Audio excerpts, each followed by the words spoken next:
Bom dia, Boa tarde. boa noite. Aqui quem fala são os medicineiros Leandro, E Vinícius? tá parecendo cantor de sertanejo, né? Hoje a gente vai falar um pouquinho sobre doenças crônicas não transmissíveis, DCNT, como tá aqui no título do vídeo. Não confunda com aquele negócio de física que você viu no ensino médio, por favor. E vamos começar. Roda a vinheta. Então, Vinícius, vamos começar falando a definição, o que é doenças crônicas não transmissíveis. O que você acha? Que bom, cara, eu tava curioso com relação a isso. Você consegue explicar pra gente? Vou explicar um pouquinho. Doenças crônicas não transmissíveis, o que são? São aquelas doenças que, como o próprio nome já fala, duram bastante, porque são crônicas às vezes a vida toda, e não são transmitidas. Não são transmissíveis de uma pessoa para outra. Se eu tiver com um corte aqui, eu não vou transmitir, mesmo o Vinícius, o medicina Vinícius pegando meu sangue, não vai. O que a pessoa vai desenvolver isso? Como que ela vai se desenvolver isso? São vários fatores. Fatores genéticos, que a pessoa tem consigo mesmo, que se desenvolve, o Vinícius. Se ele tiver uma família com, por exemplo, alguma doença dessas, ele tem mais chance de desenvolver fatores ambientais. Se você tiver uma alimentação ruim, se tiver uma qualidade de vida ruim, você tem mais chances de se desenvolver. E também o seu comportamento. O seu comportamento que você leva para sua vida vai afetar.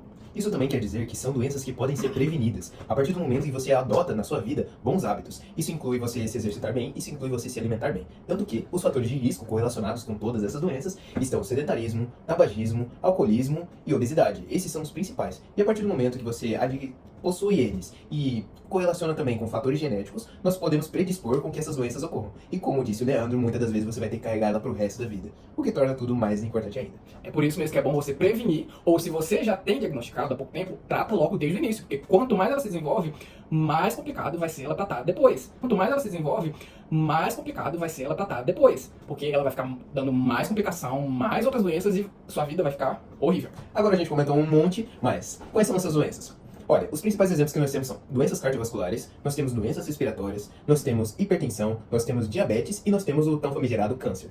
Nesse vídeo nós vamos abordar dois principais, que são hipertensão e diabetes, que são os dois principais que nós vemos na nossa prática clínica como mediciners e também que nós vemos com uma alta prevalência em todo mundo.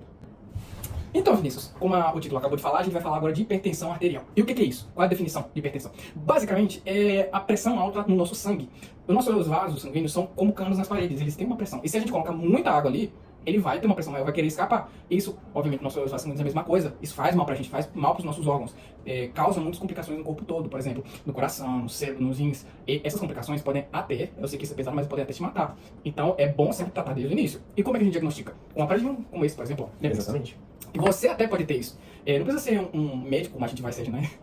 Como a gente vai ser um enfermeiro, que é muito importante, que vai ter isso. Você mesmo pode ter em casa e fazer a medição em você e levar para o médico, porque o médico vai te diagnosticar. E quanto que é o valor que a gente tem considerado nisso? Olha, a gente sabe que 12/8 é o que nós normalmente vemos nos consultórios, porém, o que nós temos que ficar alerta é a partir do momento que você faz uma pressão ocasional, assim, sem motivo nenhum, com um parente, ou porque você está se sentindo mal, em que essa pressão vai estar acima de 140 da sistólica e acima de 80 diastólica. Ou seja, se estiver acima de 14/8, é interessante você ir procurar um atendimento, antes que, como o Leandro disse, isso possa vir a gerar complicações. Agora sim, vamos conversar um pouquinho de tratamento. O tratamento de hipertensão arterial, apesar de muitas das pessoas acharem que é uma coisa simples, ele deve ser feito com acompanhamento médico. A causa é simples, porque não tem como a gente tratar os pacientes que são tão individualizados da mesma forma. Existem pacientes que, por causa da doença, já tiveram algum tipo de problema renal. Existem pacientes que têm algum problema hepático, que é com relação ao fígado. Então, é necessário que você faça um acompanhamento do seu médico para que você seja tratado de forma individualizada. Porque os medicamentos, eles podem ser eliminados ou até mesmo ter mecanismos de ação em alguns desses órgãos, que pode acabar prejudicando a sua situação se for mal escolhido. E agora, Vinícius, o que a gente vai falar? Vamos comentar sobre diabetes. Diabetes.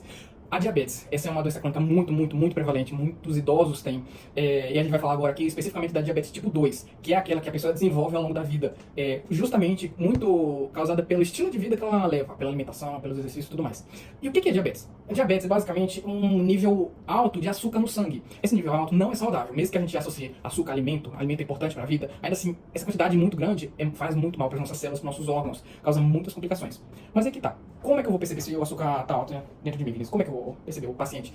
Alguns sintomas podem aparecer, como por exemplo, você ter muita sede, você ir muito pro banheiro, às vezes até de noite, você ter às vezes formigamento nas palmas, nas mãos, nos pés, você se infeccionar facilmente com qualquer cortezinho ao longo do dia, às vezes até a cicatrização pode ser difícil.